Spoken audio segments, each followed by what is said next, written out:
bom dia, trabalhadores do terminal da Alemanha.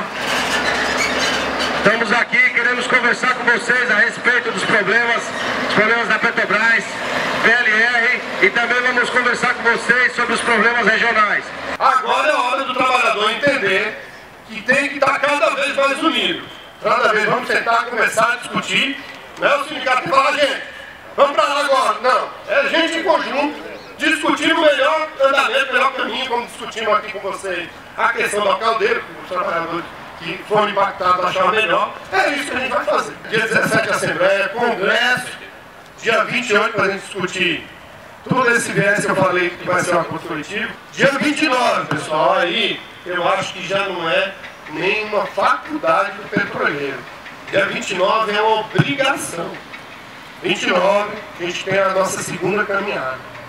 Defesa do pré-sal, defesa da Petrobras, os trabalhadores unidos e a sociedade unida.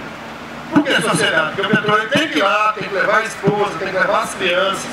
Por que tem que levar, pessoal? Porque a gente tem que tornar esse evento visível e falar para a sociedade, ó, estão querendo vender uma empresa que trouxe desenvolvimento social para esse país, trouxe educação para esse país, uma empresa que é a saída para o desenvolvimento social desse país.